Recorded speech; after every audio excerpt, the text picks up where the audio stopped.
parle de guérison ce matin. Vous savez qu'au ciel, on n'a pas besoin de guérison. J'étais dans le « Il sera ». Dans notre série « Il était, nous sommes et il sera ». Vous savez qu'au ciel, il n'y aura plus de maladie. Ça va être fini. On n'y pensera même plus. Le mot « guérison » n'existera pas parce que ça va être du passé. On va être tous guéris. Je me sentais proche de ça ce matin pendant la louange. L'Esprit de Dieu, qu'est-ce qu'il peut faire en nous? Amen. Donc, on est dans notre série « Il était, nous sommes et il sera ». Notre série que ça fait notre... je crois que c'est le 3e message ce matin là-dessus. Juste pour ceux qui n'ont pas encore participé à la série, je résume brièvement c'est quoi cette série-là. En fait, la Bible parle souvent de Dieu comme « Il était ».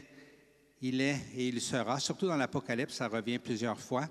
En parlant de Jésus, il était, il est et il sera.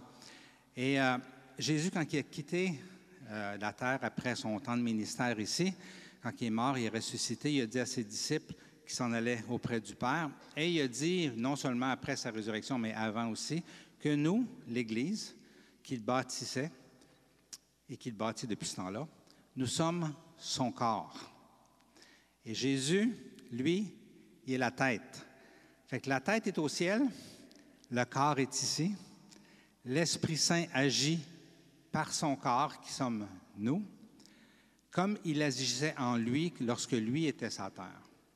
Mais étant donné qu'il voulait que son corps soit partout sur la planète, il voulait qu'un jour on découvre l'Amérique et qu'on amène l'Évangile ici. Alors, il nous a envoyé son esprit, et son esprit qui habite en nous fait que nous sommes son corps et nous sommes celui qui fait son œuvre, qui a commencé maintenant sur la terre. C'est pour ça qu'on a changé le « il est » en « nous sommes ». C'est pas pour être hérétique et changer la Bible, mais c'est plus pour amener un message. Ça va? Donc, le « nous sommes », on met l'accent là-dessus dans notre série, mais on décortique beaucoup le « il était », comme vous allez voir encore aujourd'hui, dans le but de comprendre vraiment qui nous sommes par rapport aux caractéristiques de Dieu. Parce que ce qu'on fait, c'est une étude des noms de Dieu, mais on le fait avec ces lunettes-là, que les caractéristiques de Dieu, il nous les a mis en dedans de nous autres. Des fois, ça ne paraît pas, c'est vrai, mais ça paraît de plus en plus. Quand on grandit, quand on mature, quand on est transformé à l'image de Dieu, peu à peu. Okay? Et ces caractéristiques de Dieu, bien, c'est ça qui répand le royaume des cieux sur la terre. Amen. Fait qu'on veut découvrir qu'est-ce qu'on devrait être, qu'est-ce qu'on devrait aspirer à être, qu'est-ce qu'on est déjà et comment mettre à profit pour le royaume des cieux ce qu'on est déjà et ce qu'on devient. C'est bon? On a vu 2 noms de Dieu à date. On a vu Yahweh Shammah, qui Dieu est là, et on a vu que Dieu est là par son Église maintenant. Et partout où nous allons, l'Esprit qui est en nous, bien, il est transporté partout où on va et il se manifeste par l'amour de Dieu, par la compassion, par la prière, par toutes les œuvres que Christ faisait sur la terre et qu'on fait maintenant nous. Donc, il se manifeste. Dieu est là par son Église. On a vu la semaine passée, je crois, El Roi, Dieu voit. Et Michael nous a emmenés dans ce fait-là que Dieu voit au-delà des apparences. Et Dieu, à son Église, par son Esprit, il a aussi donné de voir au-delà des apparences. Okay? On a ce privilège-là de voir au-delà des apparences, si moindrement on est attentif et qu'on écoute l'Esprit. Si moindrement on met une priorité à développer cette relation avec Dieu et marcher avec lui tous les jours. Okay? C'est sûr que si on le met sur sa tablette, on ne voit pas grand-chose. Mais quand on marche vraiment comme on devrait, avec son esprit en nous, quand on commence notre journée avec lui, qu'on le finit avec lui, Dieu nous donne des yeux pour voir. Hein? Et le Dieu voit devient nous voyons grâce à Dieu, ce que Dieu voit. Amen.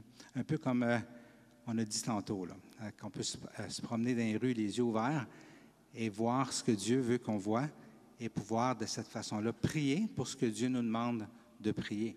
Amen, pendant qu'on se promène. Aujourd'hui, nous voyons un autre nom de Dieu, et ça va être Yahweh Rapha. Yahweh Rapha, c'est des noms qui sont hébreux, c'est pour ça que ce pas des noms français. On va les chercher dans la Bible, dans la langue originale de l'Ancien Testament, qui est le hébreu, et on le traduit pour comprendre c'est quoi. Et Yahweh Rapha, c'est Dieu qui guérit, ou Dieu guérit. OK? La guérison. Quelque chose dans l'Église, la guérison. Êtes-vous d'accord avec moi? On en parle-tu de la guérison? Ça a fait couler beaucoup d'encre. Ça a créé beaucoup de débats sur la guérison divine. Il y a des témoignages puissants de guérison tout au long de l'histoire chrétienne. Et il y a beaucoup de souffrance pour la non-guérison aussi. Pourquoi lui guérit, puis moi, je ne guéris pas? Pourquoi je prie pour lui, puis il ne guérit pas? Puis ça fait longtemps que je prie pour lui, puis il ne guérit pas. Puis un autre, j'ai quasiment rien dit, j'ai quasiment rien fait, puis il a guéri. C'est un gros mystère, hein?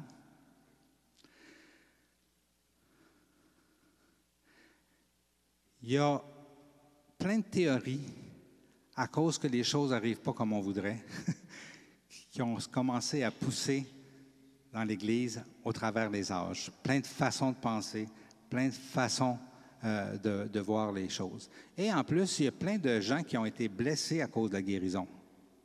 On va en parler un petit peu, à cause d'une mauvaise compréhension de la guérison, ou de la non-guérison, je devrais dire. Des fois, on se blesse à cause de nos faux concepts. On pousse quelque chose sur quelqu'un qui n'est pas la volonté de Dieu. C'est un gros sujet. C'est un gros sujet parce que, puis pourquoi c'est si présent dans l'Église? Ben, c'est parce que c'est présent partout, sur la planète. Hein?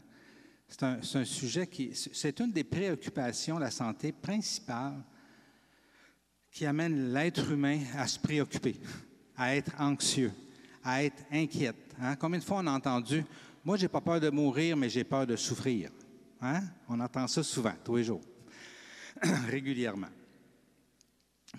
Je pense qu'on devrait avoir peur de mourir si on ne connaît pas Jésus, par exemple.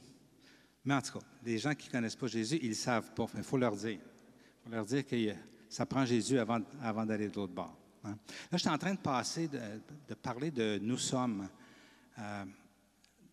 Le corps de Christ, l'Église. Je veux juste faire une petite parenthèse, là je sors complètement de mon sujet. Il y a peut-être des personnes ici qui ne comprennent pas le « nous sommes », puis je veux juste apporter ce fait-là que Jésus est venu sur la terre, pas pour créer une religion, mais pour réconcilier l'être humain avec Dieu.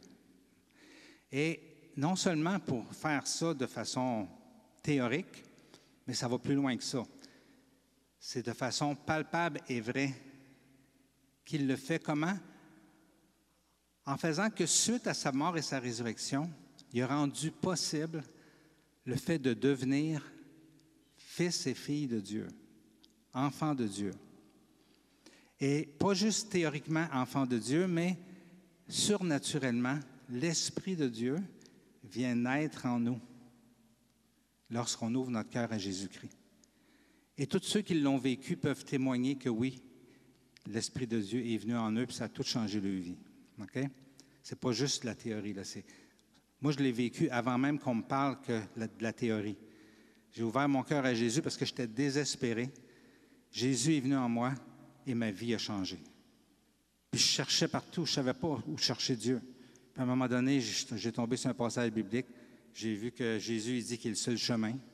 Bon. Soit qu'il se prend pour un autre ou c'est vrai. Mais vu que j'avais cherché bien d'autres dieux puis je ne l'avais pas trouvé, bien j'ai dit, je vais lui donner sa chance. Puis là, j'ai dit, Jésus, je veux être ton disciple. Je veux vivre ma vie, à te suivre, à être avec toi. Et là, l'Esprit de Dieu est venu mettre son sceau sur moi. J'ai senti pour la première fois la présence de Dieu.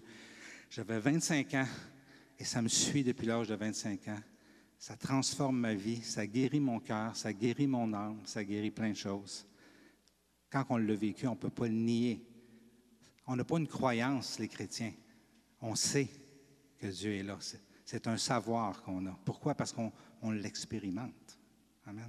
Alors, s'il y en a qui n'ont jamais expérimenté ça, le plan de Dieu qui vous aime, on l'a chanté en masse, qui est bon, c'est que vous soyez son fils et sa fille. Et pour ça, ouvrez votre cœur et dites-lui simplement, Seigneur Jésus, viens en moi. Je veux que tu sois mon Seigneur. Je veux te suivre, toi. Je veux te donner ma vie. Amen. Et vous allez voir, votre vie va changer. OK? Je ferme la parenthèse, mais vous pouvez la laisser ouverte si vous voulez faire cette prière-là puis pas m'écouter. C'est plus important que de m'écouter, de faire cette prière-là dans votre cœur en ce moment. Amen. Je reviens à Yahweh Rapha. OK? Donc, je t'ai rendu où? Je disais que c'était un gros sujet. Je venais de dire, il y a bien du monde qui disent, j'ai pas peur de mourir, j'ai peur de souffrir.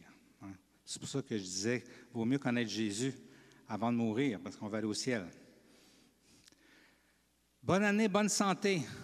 Hein? On l'entend-tu, ça, au jour de l'an? Puis souvent, les gens rajoutent, vous savez, si tu as la santé, tu as tout. Je ne suis pas d'accord. Mais ceux qui n'ont pas connu Dieu, pour eux autres, je les comprends, là, c'est ça qui est le plus important. Hein? La santé, c'est tellement, ça nous préoccupe tellement les êtres humains. On veut tellement être en bonne santé. On entend-tu des débats sur le ministère de la Santé en ce moment au Québec? Hein? On n'entrera pas là-dedans. Mais pour le vrai, je le comprends, le gouvernement, il ne sait plus quoi faire. Il y a la population au complet sur le dos qui veut être mieux soignée, puis tout ça. Puis en même temps, bien, il y a de notre côté les soignants qui sont en train de se noyer dans les soins, puis qui ne savent plus quoi faire non plus, puis tu sais, sont comme ça à se confronter. C'est pas facile. Pas facile, mais pourquoi ça prend tant de place? Pourquoi que ça occupe quasiment le tiers du budget national brut de notre pays? C'est parce que pour les gens, c'est important la santé. Hein? Fait que oui, dans l'Église, quand on parle de guérison, ben, c'est un sujet qui prend de la place. Amen. Donc, on a un grand challenge aujourd'hui. Ça va bien dans Il était. Yahvé a guéri dans l'Ancien Testament. On va en voir plusieurs exemples. C'est vrai. Jésus, ben, c'est une tonne de guérison. Il lui apportait les malades et tous guérissaient. Hein? On n'a pas de doute là-dessus. Il sera, bon, on en a parlé. On sait que ça va être fini dans ce temps-là, la maladie. Mais quand on parle de nous, Rapha, nous qui guérit, aïe, là, c'est plus compliqué. Comment faire pour être vraiment le corps de Christ dans le domaine de la guérison et faire les œuvres de Christ? Je ne vous apporte pas toutes les réponses ce matin. Je ne les ai pas de toute façon. Je ne pourrais pas vous les apporter. Mais je vous apporte une réflexion. Merci. C'est bon pour ma santé que je m'hydrate.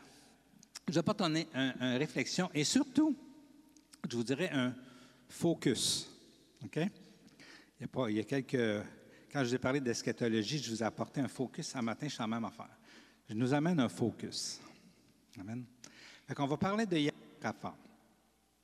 Cette expression-là arrive une seule fois dans la Bible, dans Exode 15, 26, où Dieu se nomme « Je suis Yahweh Rapha », Dieu qui guérit.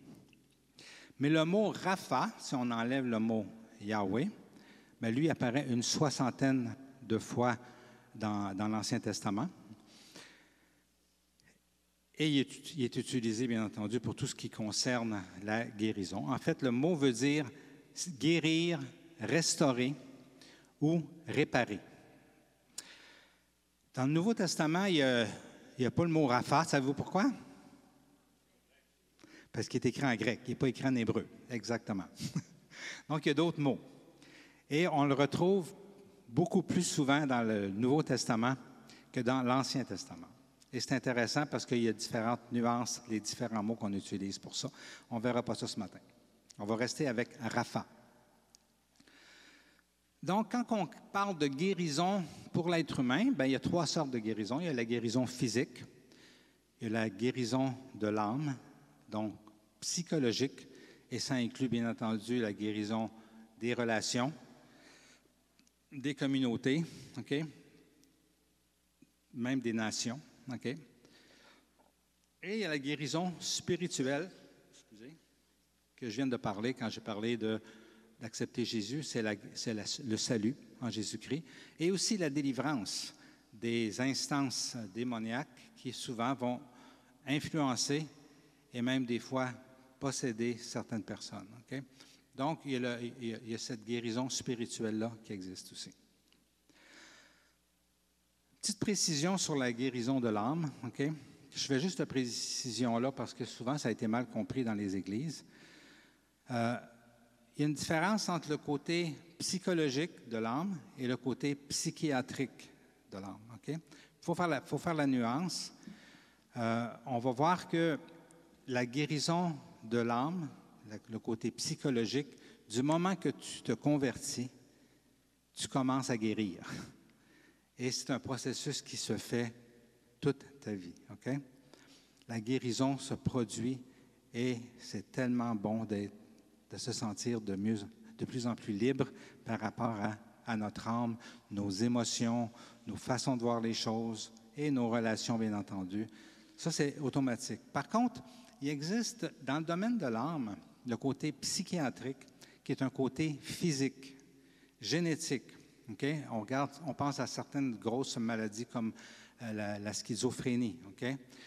C'est parce que les gens font des psychoses, ils perdent contact avec la réalité. On connaît comme plus ça. Mais il y a d'autres maladies qui ont rapport à la dépression et tout ça qui sont aussi psychiatriques, qui sont aussi génétiques. Okay? Et c'est pas comme l'âme, même si c'est directement collé à l'âme, c'est que la guérison d'une schizophrénie, c'est la même chose que la guérison d'un paralytique. Ça prend une intervention surnaturelle, physique, et non juste une guérison progressive de l'âme. Okay? Fait qu'il faut comprendre ça, il faut avoir beaucoup de compassion pour les gens qui luttent avec ça, parce que c'est très souffrant. Et contrairement à nous qui, mettons, bon, j'ai mes appareils, là, mon ouïe abaisse, OK? Bon, là, vous savez tous que j'ai des appareils. Ça me dérange. Ça me fait suer. Mais ça ne m'empêche pas d'être heureux. Ça ne m'empêche pas de m'épanouir. Ça ne m'empêche pas que mon âme est guérie de plus en plus et que je grandis spirituellement puis tout ça. C'est juste achalant. Pour un autre qui aurait des handicaps plus importants, qui serait paralysé, tout ça, tu sais, il y a plein d'exemples de gens qui, malgré ça, leur bonheur, dans leur relation avec Dieu, dans leur âme, ça va bien. Ça va très bien même. Okay? Je pense que Céline, qui n'est pas avec nous aujourd'hui parce qu'elle a une petite maladie, je pense qu'elle est sur le Zoom. Salut Céline. Elle pourrait vous témoigner. Elle m'a même déjà dit que pour elle, c'était beaucoup plus important son salut que de marcher. Okay? Pourquoi? Parce que ce n'est pas un handicap pour elle d'être en fauteuil roulant, de s'épanouir dans le côté de son âme. Mais, par contre, les personnes qui ont des problèmes psychiatriques, ils vivent beaucoup de souffrance. Ça ne les empêche pas d'avoir cette guérison d'âme qui se fait et ils voient des changements, ils voient des progressions, mais ils continuent de souffrir. Et malheureusement, les chrétiens qui ne comprennent pas ça ont tendance à ne pas comprendre pourquoi ils ne vont pas mieux, même s'ils ont Jésus dans leur vie. OK? Puis il y a beaucoup de gens qui ont été blessés à cause de ça. Puis c'est triste. Des gens avec des problèmes psychiatriques qui ont été blessés par des gens dans l'Église parce qu'ils ne comprennent pas qu'il y a un problème physique aussi rattaché à ça. Fait que on en parle de temps en temps pour ne pas oublier ce côté-là. Okay? Ayons beaucoup de compassion pour nos frères et sœurs qui ont cette souffrance-là physique, en plus d'avoir leurs problèmes d'âme comme nous, on a tous. OK? C'est bon? Petite parenthèse. Rapha est employé donc plein de fois dans l'Ancien Testament, pas juste pour guérir des personnes, mais ça a été employé pour assainir l'eau de Mara. Okay? parce que l'eau est empoisonnée, ou à Jéricho, et on utilise Mara lorsque le prophète a assaini l'eau, par exemple. Guérir les nations aussi. Et ça, on va l'utiliser cette semaine. Si mon peuple s'humilie, prie et me cherche, s'il renonce à ses mauvaises voies, je l'écouterai du ciel, je lui pardonnerai son péché et je guérirai Rapha, son pays. Okay? Donc, Rapha est aussi employé pour guérir un pays. Et c'est ce qu'on est appelé à faire cette semaine durant notre semaine de prière. Dieu nous attend pour guérir notre pays. Il attend qu'on prie. Donc, prenons des temps de prière durant toute la semaine. Amen. Mais on n'ira pas là ce matin, ce n'est pas ça le but. On va parler de guérison. Et le point crucial à comprendre, au risque de me répéter parce que je l'ai déjà dit dans d'autres de mes prêches, l'humain soigne, mais c'est Dieu qui guérit. Et Dieu guérit de façon naturelle parce qu'il a déjà créé, ou il guérit de façon surnaturelle en allant à l'encontre des lois de sa nature. Okay? Il fait les deux. Comment il guérit de façon naturelle? Bien, peu importe ce qu'on a comme problème. Si je me coupe, OK, et je me fais une plaie, je peux aller voir le médecin, il peut me coudre, mais il ne me guérira pas. Tout ce qu'il fait, il va s'arranger pour que je guérisse mieux, que ça soit moins laid, que ça soit plus aligné. Mais la guérison, c'est le corps lui-même qui le fait. Le corps que Dieu a créé pour qu'il puisse se guérir. Donc, c'est Dieu qui guérit indirectement, parce que c'est lui qui a créé le corps capable de se guérir.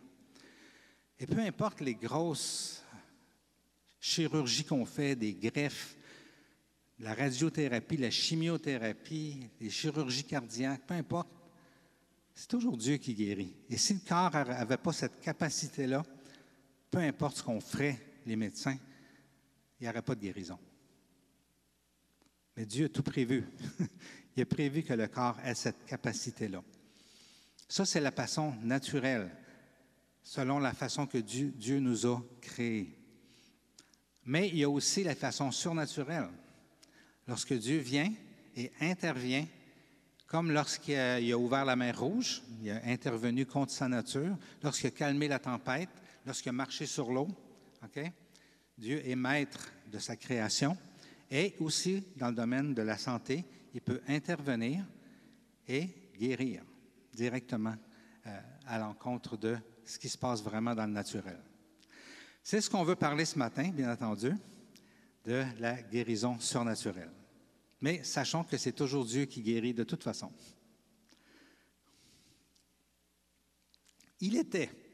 On va chercher l'endroit où on voit Yahweh Rapha pour la première fois. Dans Exode 15, 26, il dit, « Si tu écoutes attentivement l'Éternel, ton Dieu. » Là, il parle à son peuple. Okay? Je vous donne le contexte, juste avant de dire ça. Je vous lis en fait qu'est-ce qui est venu avant. Le contexte, c'est qu'ils viennent juste de sortir de l'Égypte. La mer Rouge s'est ouverte devant eux. Ils ont traversé. Les soldats égyptiens les suivaient. Dieu a fait que la mer les a recouverts. Ils ont été délivrés de leurs ennemis qui voulaient les exterminer. Ils viennent de vivre ça. Et là, ils commencent à marcher dans le désert. Ils arrivent à un oasis. L'eau n'est pas bonne. Et Dieu dit à Moïse de prendre un bâton, de l'envoyer dans l'eau, et l'eau devient soudainement bonne. Je vous lis le passage. Moïse cria à l'Éternel. L'Éternel lui indiqua un morceau de bois qu'il jeta dans l'eau, et l'eau devint douce. Ce fut là que l'Éternel donna au peuple des prescriptions, des règles, et ce fut là qu'il le mit à l'épreuve. Okay?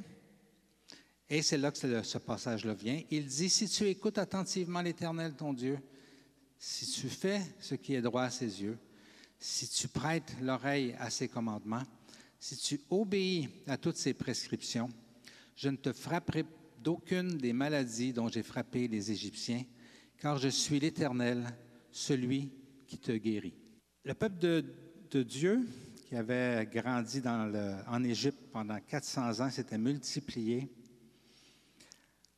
n'avait pas appris encore l'échange avec Dieu. Okay? Et comment on peut se tourner vers Dieu quand ça va mal et s'attendre à ce qu'il nous réponde. Et même pour être libéré d'Égypte, ça s'était fait devant leurs yeux, tous les miracles, mais ils n'avaient pas appris ce côté relationnel où tu peux demander à Dieu et Dieu intervient. Et ici, Jésus leur dit, parce que lorsqu'ils avaient vu que l'eau goûtait pas bonne, ils se sont mis à chialer au lieu de demander à Dieu. C'est là que Dieu est intervenu. Et Dieu leur a dit, « Je suis Yahweh Rapha, celui qui te guérit. »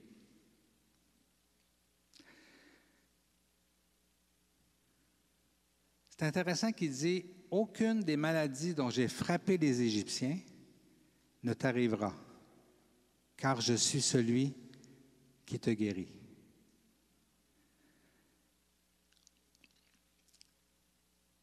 Ici, le mot Yahweh Rapha, quand on parle de guérison, c'est intéressant de voir. Là, Dieu est en train de parler de maladies que lui-même a causées. Les maladies que j'ai données aux Égyptiens, vous ne les aurez pas. Je suis Yahweh Rapha. Et quand on se met à explorer dans l'Ancien Testament toutes les guérisons qu'il y a eu, surnaturelles, c'est presque toutes, sauf 2 exceptions que je vois, j'en ai peut-être sauté, mais c'est presque toutes des maladies que Dieu lui-même a causées. Et après ça, Dieu les guérit. Okay? Si on regarde les femmes qui étaient stériles, okay? Bon, il y en a 2 d'entre elles que c'est plus clair. Dieu les a rendues stériles. Puis après ça, quand c'était le bon temps d'avoir un petit, Dieu leur a donné de pouvoir enfanter. Okay? On pense à Sarah, Rebecca, Rachel et Anne. Okay? Ces 4 femmes-là. Dieu avait un plan précis pour eux. Okay? Dieu avait une promesse pour Abraham. Et Sarah pouvait enfanter juste quand sa promesse était rendue là dans son timing, dans son timeline de son plan pour l'humanité. Amen. Il y a des histoires où il y a des familles entières qui sont tombées malades parce qu'ils faisaient quelque chose qu'il ne fallait pas. À un moment donné, Abraham, il disait que sa femme, Sarah, c'était sa sœur. Et Abimélec, puis c'est arrivé aussi avec Pharaon, sont tombés, ils l'ont trouvée très belle, puis ils l'ont pris pour pouvoir coucher avec. Et là, toute la famille est tombée malade avant que ça arrive. Dieu les a rendus malades. Et quand ils se sont repentis, quand ils ont vu qu'il n'était pas correct de faire ça, et qu'ils ont remis la femme à Pharaon, ils ont été guéris. Myriam, la sœur de Moïse, quand elle s'est révoltée, soudainement, elle a eu la lèpre. Comme ça, là. Fait que c'est Dieu qui a donné. Là. Ça n'arrive pas comme ça, la lèpre. C'est progressif. Et après un temps de repentance, Dieu l'a guéri. Jéroboam, un des rois d'Israël, sa main a séché et après de la prière, sa main est guérie. Sa main a séché à cause de Dieu. Hein? Job, Dieu ne l'a pas rendu malade, mais il a permis à l'ennemi de le rendre malade. Mais Dieu l'a restauré puis l'a complètement guéri. Dans le désert, pendant que le peuple était dans le désert et que les serpents les mordaient, des serpents venimeux, puis étaient pour mourir, bien, Dieu a dit, si vous regardez le serpent de bronze que Moïse vient de faire sur le poteau, bien, vous allez être guéris. Et il était guéri. Les plaies, les pestes, hein, après les rébellions de Corée, là, peut-être que je vous parle de choses que vous ne connaissez pas, mais Dieu a envoyé des pestes, des plaies, à cause que le peuple d'Israël était rebelle. Et après de la prière et de l'intercession, il était guéri. Et c'est intéressant qu'à part Ézéchias, que ça ne dit pas que c'est Dieu qui l'a rendu malade, c'est un roi, on va en parler tantôt, ou Naaman, qui est un roi étranger, qui avait la lèpre, ça ne dit pas que c'est Dieu qui a donné la lèpre. À part ces 2-là que Dieu a guéri aussi, on va en parler tantôt, c'était toutes des maladies que Dieu avait envoyées. C'est intéressant, hein? J'ai une petite réflexion là-dessus un peu plus tard, mais j'ai trouvé ça intéressant d'explorer ça. Je vous donne un passage qui reflète ça. Dieu dans Deutéronome 32, 39. Dieu dit, « Je fais mourir et je fais vivre. Je blesse et je guéris. » Intéressant, hein? On n'aime pas ça entendre ça ici, dans cette année de grâce qu'on vit, hein, que Dieu envoie des maladies, que Dieu envoie des fléaux. En fait, la réalité, je crois que j'ai déjà pensé qu'il ne le faisait plus du tout. Là, je suis plus mitigé, parce que Dieu fait ce qu'il veut. Fait que s'il veut le faire, il peut le faire. Puis il n'y a pas personne qui va pouvoir y reprocher. Dieu a un plan. Son plan, c'est un plan d'amour pour l'humanité, pour la restauration, pour le salut de l'humanité. Fait que peu importe comment il se prend, c'est correct. Mais on est quand même dans une année de grâce, où sa façon de faire en ce moment, c'est de répandre l'Évangile.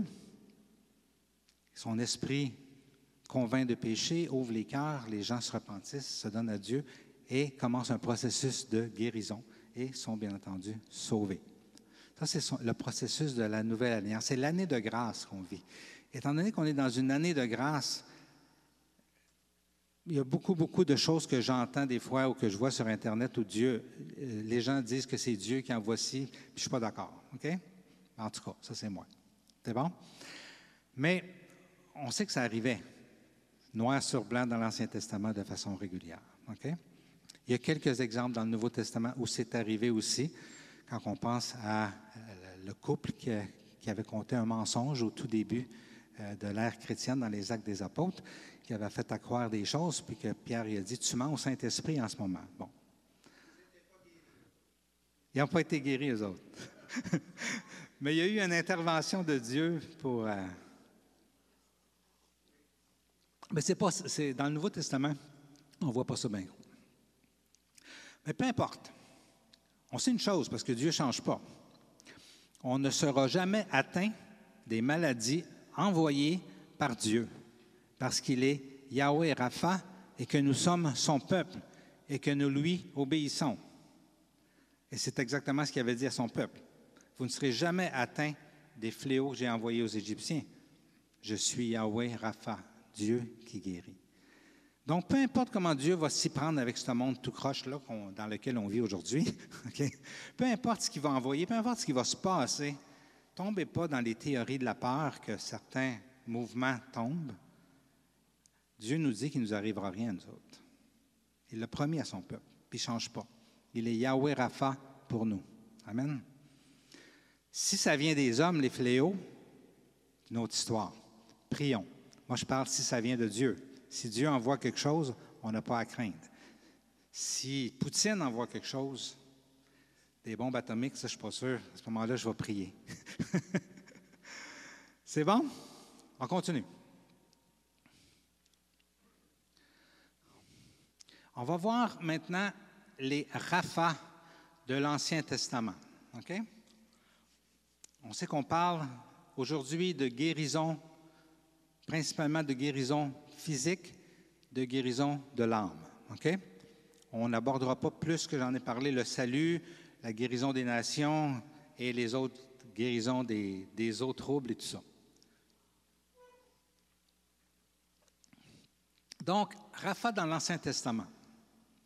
Ce que je veux attirer votre attention, quand on les lit tout au complet, à part les témoignages que je vous ai listés là, de l'Ancien Testament, où ce que Dieu a guéri après avoir envoyé des maladies, principalement. Okay? À part ça. Presque toutes les autres Rapha, guérisons, n'ont pas rapport à la guérison physique. Ils ont rapport à la guérison de l'âme ou à la guérison spirituelle. OK? Je guérirai leur pays. L'Éternel guérit le peuple du péché, quand on regarde le contexte. Je vais vous en lire quelques-uns. On a-tu le temps? Ouais. L'Éternel guérit... 2 Chroniques 30, 20. Je vous ai marqué les grosses lignes ici, mais je vous lis les versets. L'Éternel guérit le peuple. OK? Et, ici, je vais juste vous dire le contexte. Ça se passe à Pâques. Le peuple n'avait pas suivi le rituel de purification pour se présenter devant Dieu. Et normalement, tu mourais quand ça arrivait dans l'Ancien Testament. Mais Ézéchias a prié et Dieu leur a fait grâce. Et c'est pour ça que ça dit, l'Éternel guérit le peuple. Il les a guéris de quoi? Bien, de la mort, parce qu'ils n'étaient pas purs. Donc, c'est une guérison spirituelle qu'il leur a donnée. Le psaume 6, 2 à 4. Éternel, ne me punis pas dans ta colère, ne me corrige pas dans ta fureur. Aie pitié de moi, Éternel, car je suis sans force. Guéris-moi, Éternel, car je tremble de tous mes os. Mon âme est tout troublée. L'âme encore ici. Psaume 30, 3 et 4. Éternel, mon Dieu, j'ai crié à toi et tu m'as guéri. Éternel, tu as fait remonter mon âme du séjour des morts. Tu m'as fait revivre loin de ceux qui descendent dans la tombe.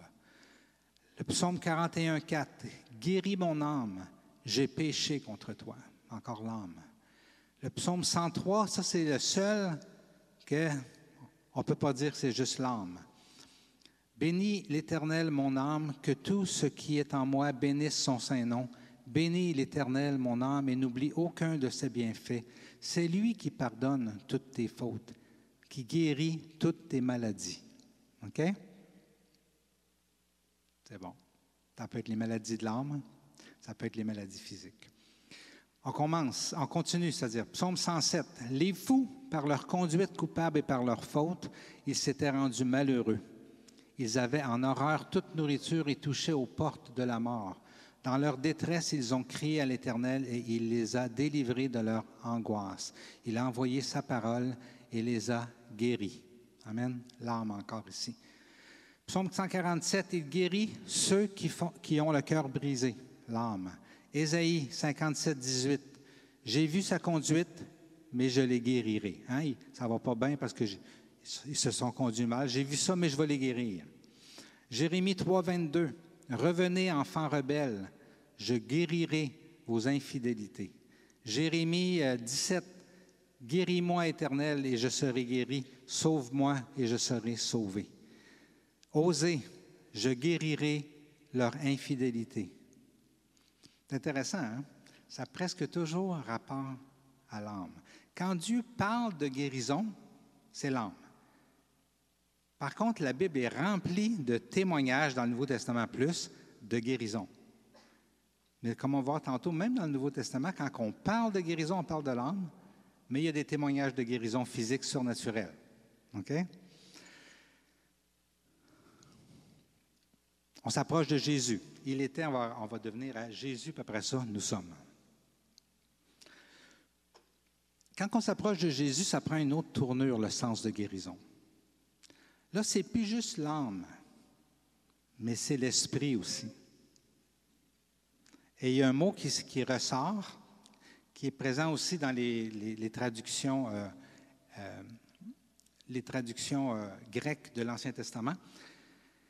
Et là, ça prend une dimension de la personne complète, le corps, l'âme et l'esprit. Okay? Plus on s'approche de Jésus, plus on parle de Jésus, autant dans les prophéties messianiques dans l'Ancien Testament que dans le Nouveau. Là, c'est l'esprit aussi qui guérit. Et bien entendu, ça, c'est le salut. Okay? On va regarder un endroit de l'Ancien Testament où Jésus est celui qui guérit. Il est le Yahweh Rapha. Dans Ésaïe, on annonçait le Messie de cette façon-là. Pourtant, ce sont nos souffrances et c'est les maladies et l'anxiété. Donc, c'est l'âme et le corps. C'est nos souffrances qu'il a portées. C'est de nos douleurs qu'il s'est chargé. Et nous l'avons considéré comme puni, frappé par Dieu et humilié. Mais lui, il était blessé à cause de nos transgressions, brisé à cause de nos fautes. Et la punition qui nous donne la paix est tombée sur lui. Et c'est par ces blessures que nous sommes guéris. De quelle guérison ça parle ici? Notre perdition, notre mort éternelle à laquelle on était voués. Par ces blessures, nous avons à nouveau la vie éternelle. Et par ces blessures, notre âme meurtrie est enfin sur un processus de guérison. Amen. Donc, lorsque ce Messie annoncé se manifeste publiquement plusieurs centaines d'années plus tard, lorsqu'il est venu sur la terre. Il se met à guérir physiquement des personnes. OK?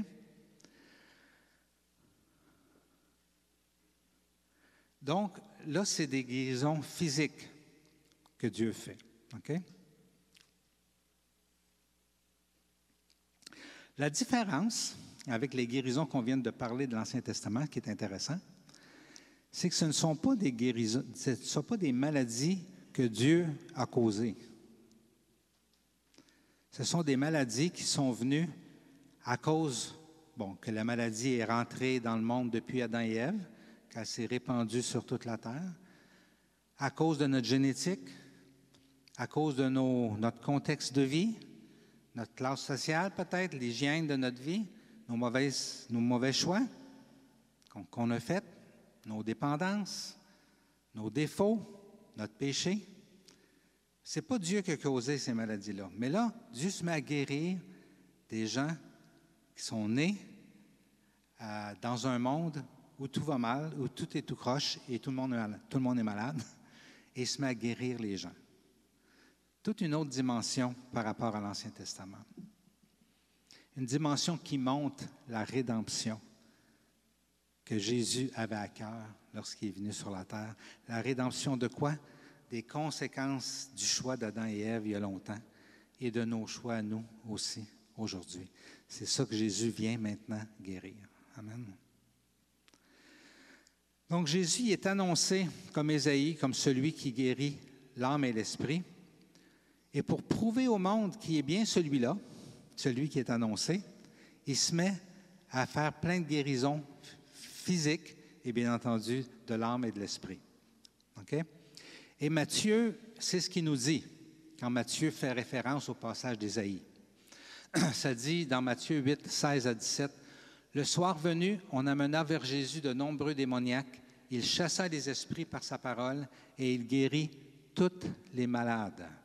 Ainsi s'accomplit ce que le prophète Ésaïe avait annoncé. Il a pris nos faiblesses, il s'est chargé de nos maladies. » Amen. C'est une autre version du même passage qu'on vient juste de lire. Ainsi s'accomplit. Jésus est venu pour cette prophétie-là qui était annoncée, qu'on serait libéré du péché, qu'on serait sauvé, que nos âmes seraient guéries. Et comment il montre ça? En faisant plein de guérisons physiques. Amen. C'est intéressant que Matthieu fait ce lien-là direct entre les guérisons physiques et qui est Jésus. Donc, pour introduire le « nous sommes » maintenant, notre gros morceau de gâteau aujourd'hui. Nous sommes le corps de Christ. Hein? On va prendre l'apôtre Pierre. L'apôtre Pierre qui a fait plein de miracles, OK? Plein de guérisons physiques. Mais lorsqu'il enseigne sur la guérison, lui, il parle plutôt de la transformation de l'âme. Aucun accent sur le physique. Le physique n'était qu'une image, OK? Mais ce qui est plus important, c'est l'âme. Le miracle du salut et la guérison de notre âme, de nos relations, du psychologique, c'est ça que Pierre avait à cœur dans ce passage-là qu'on va lire. Dans 1 Pierre 2, 21-24, « De fait, c'est à cela que vous avez été appelés, parce que Christ aussi a souffert pour vous, vous laissant un exemple afin que vous suiviez ses traces. » Okay? Là, il était en train d'enseigner à ses disciples, qui étaient eux autres, qui étaient rebelles à l'autorité, qu'il fallait accepter de se soumettre à l'autorité et de souffrir pour un bout de temps, parce qu'on est là pour une autre mission sur la terre, okay? Plus importante.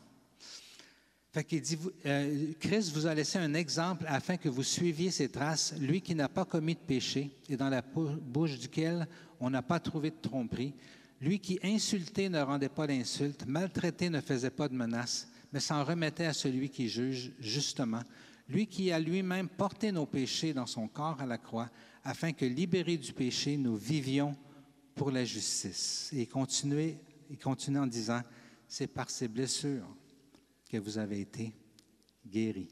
Amen. Ça, c'est le « nous sommes », parce que Pierre, Il fait partie de l'Église comme nous.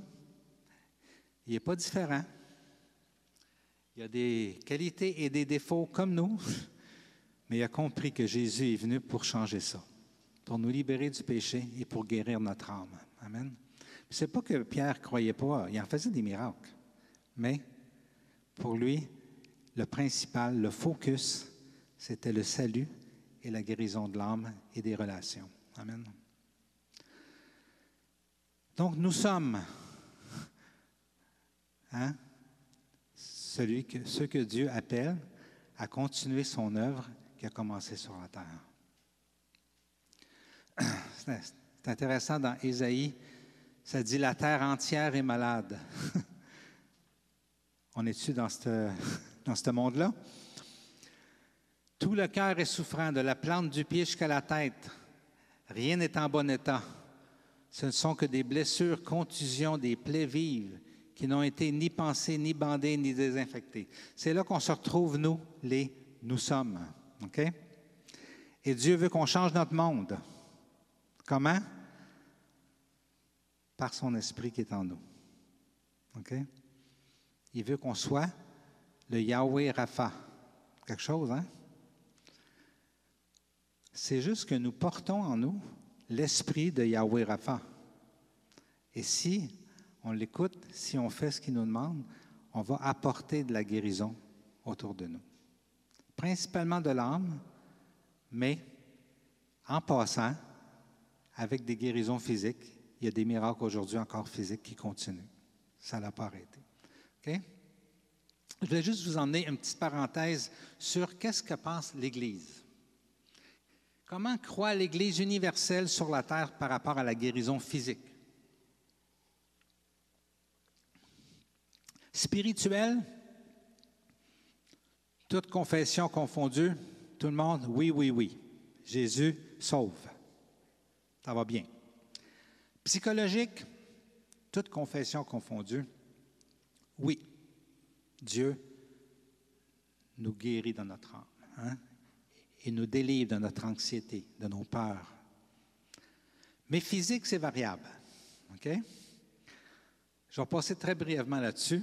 J'ai mis une slide pour montrer différentes confessions. OK? L'Église orthodoxe, oui, Jésus fait des guérisons physiques encore aujourd'hui. Hein?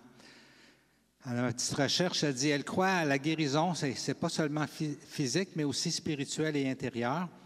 Les miracles sont vus comme des signes de la présence de Dieu et de la puissance de l'Esprit Saint. Okay? Les sacrements et l'onction des malades et la prière des fidèles sont considérés comme des moyens par lesquels Dieu agit pour guérir.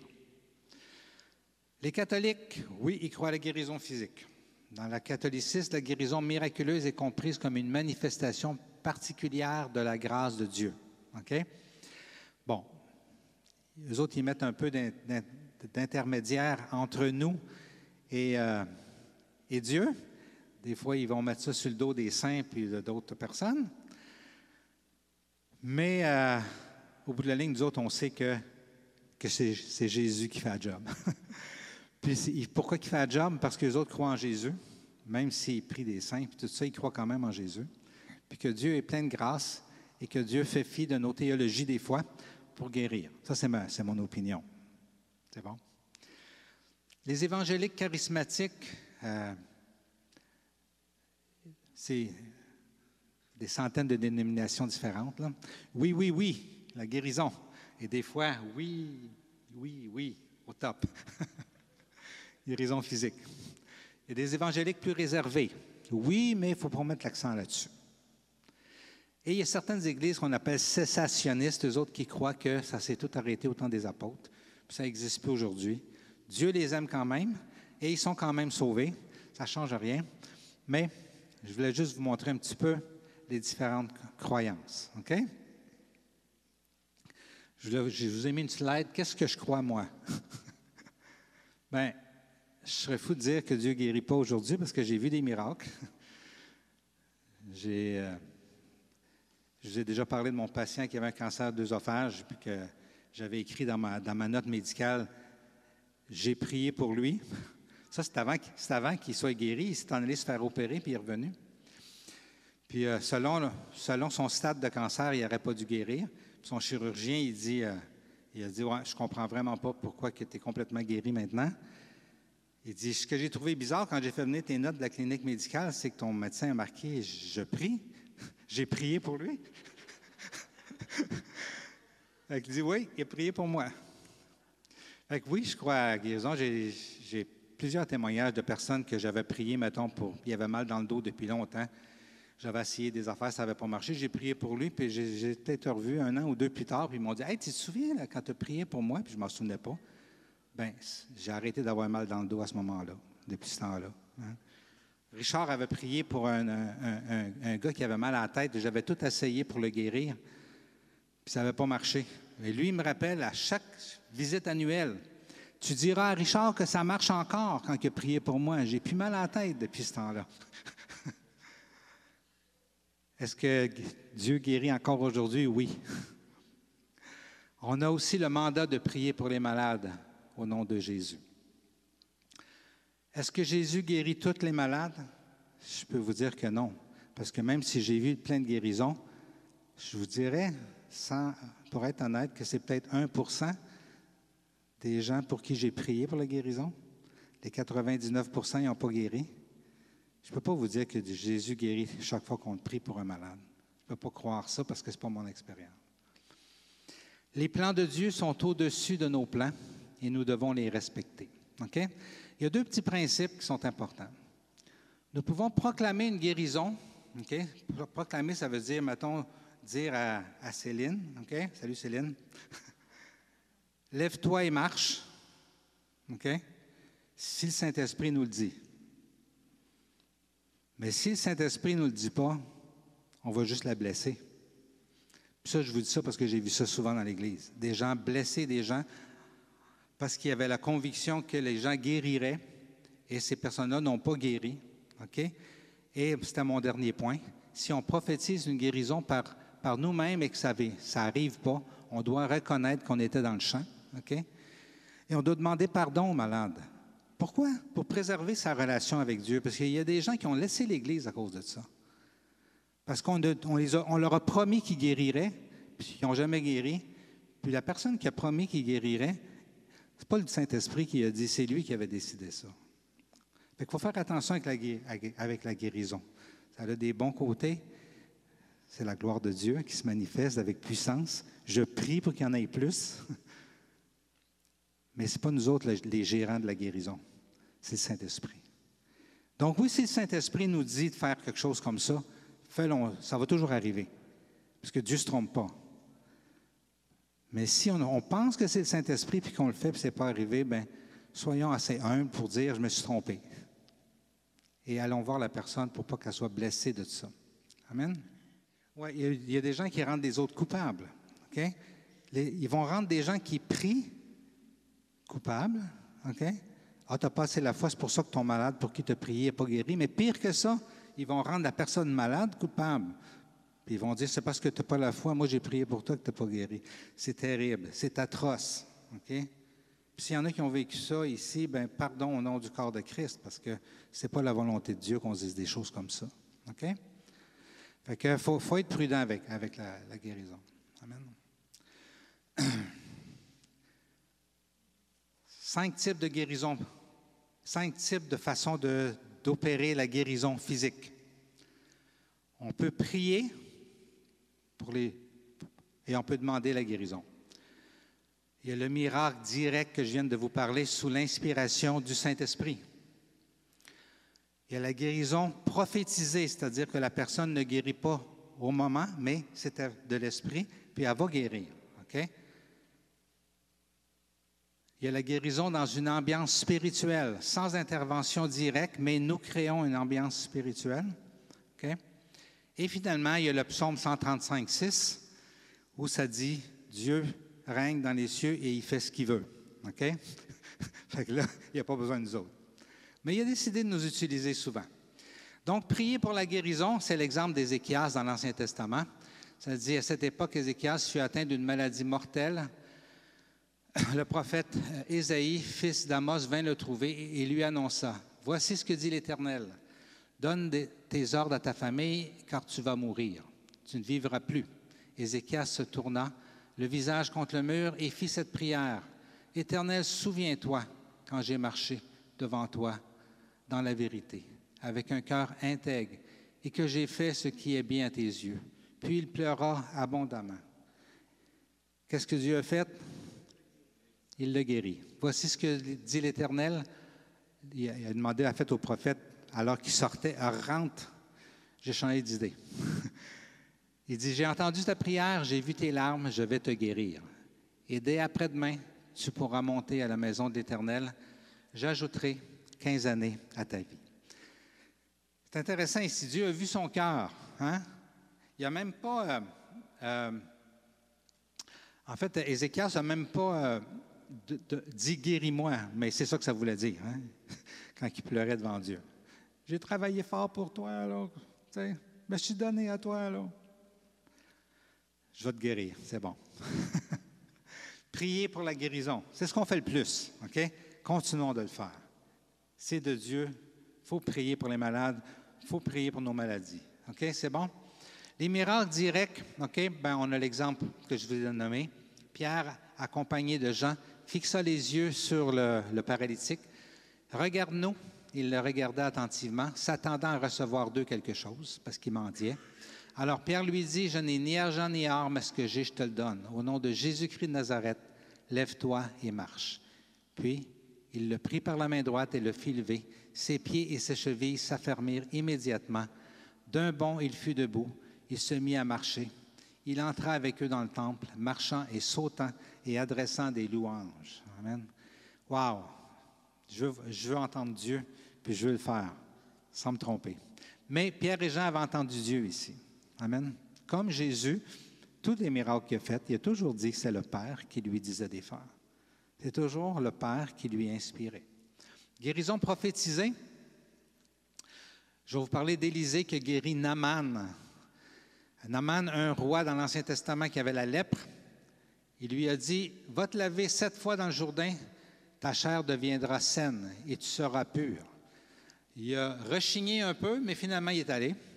Et qu'est-ce qui est arrivé? Il descendit alors se plonger 7 fois dans le Jourdain, conformément à la parole de Dieu. Sa chair redevint comme celle d'un jeune enfant, et il fut pur.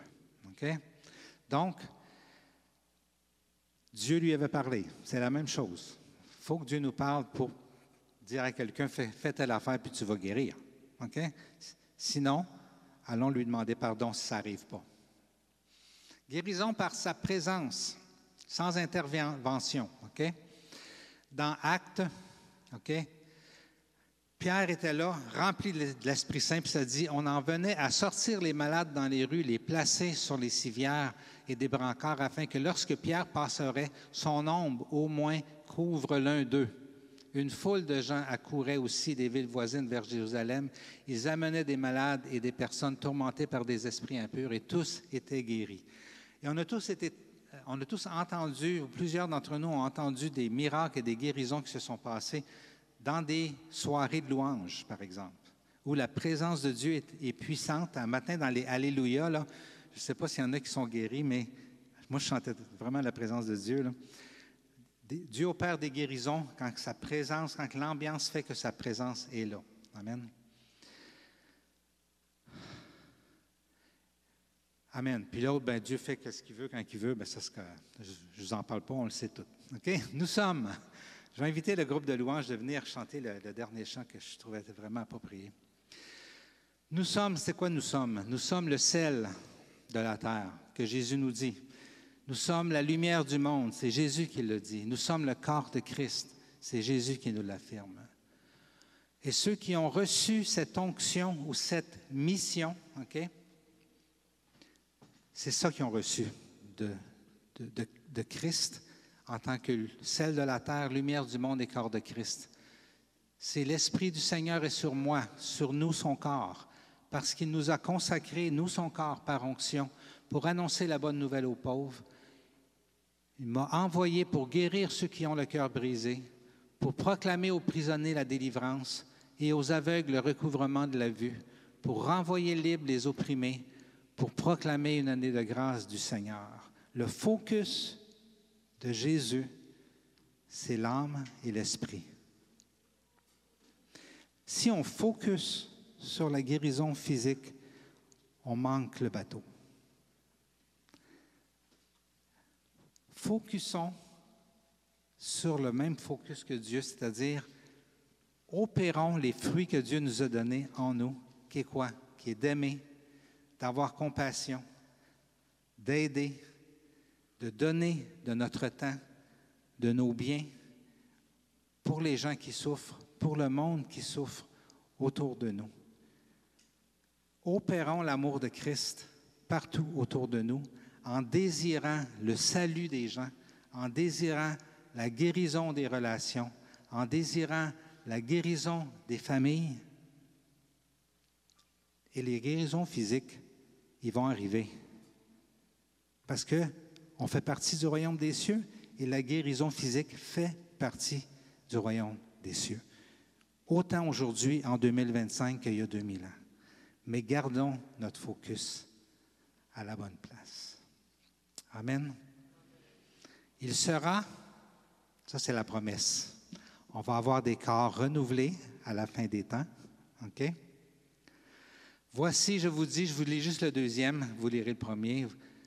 Un mystère, nous ne mourrons pas tous, mais tous nous serons transformés en un instant, en un clin d'œil, au son de la dernière trompette.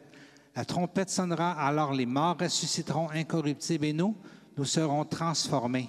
Il faut en effet que ce corps corruptible revête l'incorruptibilité et que ce corps mortel revête l'immortalité.